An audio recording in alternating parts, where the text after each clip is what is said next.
Senga nze buli wembeera nga neezina n'omwagalwa wange mpulira empewo empitirivu okuggyako nga mbise wansi w'ebbulangiti. Lwaki mba mpulira empewo? Okay.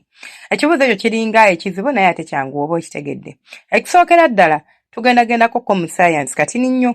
Abantu abasinga abawulira empewo nga bakuzina oba n'owulira empewo nga bakuzina nga ruumu gy'olimu kikwate bulungi awo waggulu nga ruumu gy'olimu tennyogoga kubanga w'obanga kuliko AC of course ogenda wulira empewo naddala abantu nga gw'omubiri gwo already generally obuwulira ng'empewo. For example nze singa face wammwe ndi muntu atakwotagana na mpewo era nze nsobola okwambala esweta n'omusaya ne bwe guba gwaka kati era of course tosobola kunzina nga AC kweri obanga fani kweri n'ongamba sigenda kuwulira mpewo n'okujugumira nja kujugumira no matter what, so mba sijaagalako.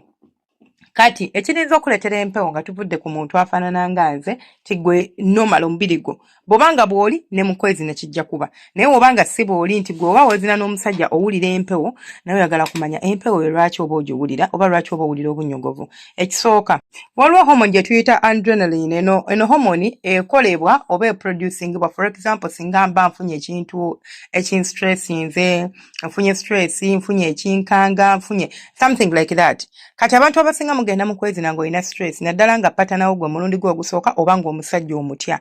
Tomutya nti visible omutya nti like it's visible omuntu asobola okiraba nti n'akulaba oba bakiyita visible not visible. Mama ninga agambye zibala bakyogera like okulaba omuntu like nga nsobola okinotisinga. It is not like nti omuntu asobola okinotisinga nti mutya naye nga otya engeri gy'akuhandolingamu enzina y'ogitya. Omusajja akuzina tagwa, omusajja bw'akuzina akuzina roughly, omusajja bw'akuzina alina engeri gy'agusoggayo kwegamba ng'oweeraliikirira. Kitegeeza ogenda kubeera ne stress, ogenda kubeera na anxiety, ate ogenda kubeera ng'olredde oli nervous. Si nti oli nervous nti wandibadde otya, but the way he handles you togyagala ekuleetera okutya oba okupanikinga. Kino kireetera omusaayi gwo okubeera redirected mu mubiri gwo ne weesanga ng'ogenda kufuna either okunnyogoga ebigere, okunnyogoga emikono oba omubiri gwonna gwonna okunnyogoga. Era tusobola kubeera ng'oli mu kunyumira kwezina ng'omubiri gunnyogoga.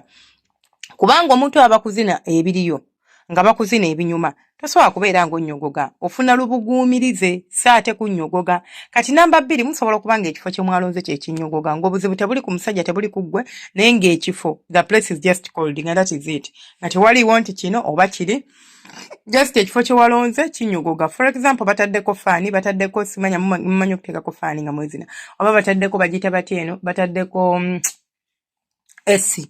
Ekiba kigenda kuleetera okubeera ng'okola ki ng'owulira empewo nga muli mu kwezina oba ng'owulira obunnyogovu nga muli mu kwezina. Namba 3 buli bw'ogenda mu kwezina nga tolina mazzi bulungi mu mubiri like ng'oli dehydrated osobola okuwulira empewo eyo kubanga kigenda kuleeta kye tuyita low circulation ey'omusaayi. Ate abantu abamu olinza okuba olina low blood pressure oba ng'olinamu ka pressure aka wansi nako kasobola okuleetera okubeera ng'owulira ki empewo. Lwaki? Kubanga omusaayi goba circulation y'omusaayi ekyukamukko ebeera teri nnomo. Ate naddala buli bw'obeera nga oli kufulumya nti ndi kufulumya entuuyo. For example tulaba nk'omuntu ng'atuyana naye nga nnyogoga ng'awulira empewo kyokka ng'ate atuuyana nti kati sinsi nina kye ndi okukola omubiri gwange guyina kye gufulumya naye guba tegufulumya mpewo. Sorry, nawe guba tegufulumya ntuuyo gufulumya amazzi kubanga ndi mu kwezina. So lubricant eyo efuluma mu nze oba amazzi agava mu nze nago tusobola okugatunuulira mu mbeera eyo. Kati ojja kwesanga nga naawe osobola okuwulira empewo nga bakuzina oba osobola okuwulira obunnyogovu. Kirina kuba bunnyogovu bannange tuloye nga tunuma. Osobola okuwulira obunnyogovu nga bakola ki nga bakuzina. Then ekirala kye tusobola okutunuulira abakazi abakuzeekuzeemu mu myaka abo abagenze mu menopause namwe mufeesinga ekizibu ky'okuwulira obunnyogovu nga bakuzina. Ate gwe atali atakuzeekuzeemu kino nandikiyise hormonal changes. Waliwo abantu for example nga you are low on estrogen. Nabagamba estrogen ebeera chemical mu mubiri gw'omukyala ekuyambako ku nsonga z'okuyima oba ku nsonga z'edisexual ensonga z'okwepimpa oba ez'okwegatta. Kati bw'obanga oli low on estrogen ogenda kwesanga nga naawe olina ekizibu ky'okuwulira empewo nga bakuzina. Lwaki? Omubiri gwaffe nga gwo guregulatinga temperature yaagwo. Tegulina temperature gwe gulina like there is a minimum or maximum of temperature erina okubeera mu mubiri gwange.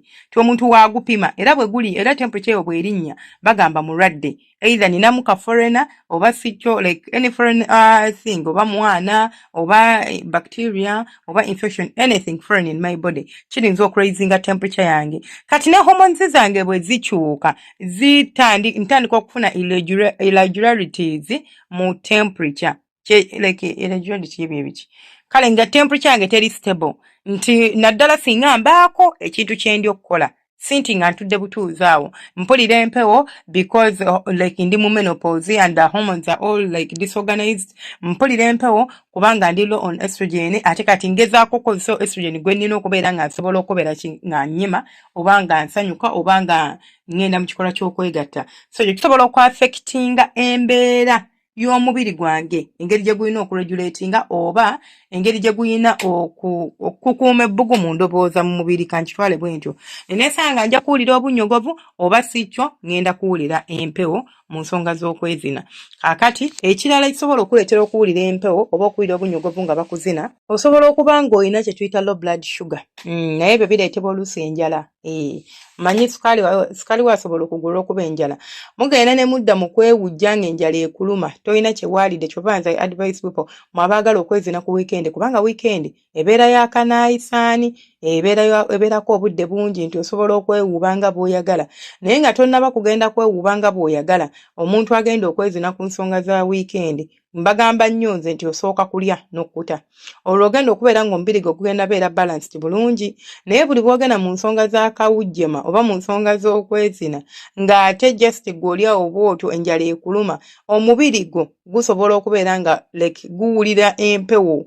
Of course olaba omuntu enjala eba ekuluma bulumi n'owulira empewo nga njala yekuyiseemu kati n'ekyo kisobola okubaawo bali kuwuuba enjala ekuluma of course ogenda kuwulira empewo nga mubiri gwe gurespondinga bwe gutyo.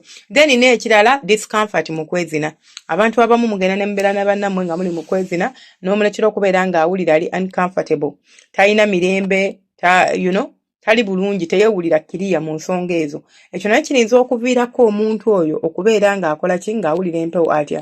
The moment omubiri gwe like gusensinga discomfort gwo gureactinga physically nga gwo singa gwe kati omubiri we gureactinga ngenda kwesanga nga mpulira obunnyogovu oba nga mpulira empewo nga tuli mu nsonga za njabala oba mu nsonga z'okwezina n'omwagalwa wange.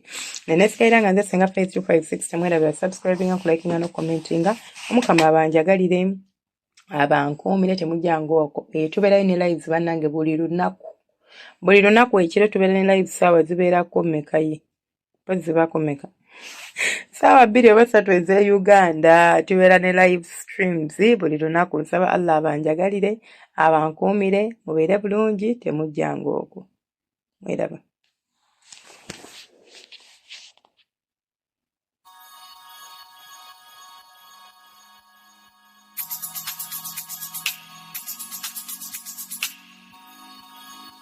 Yeah.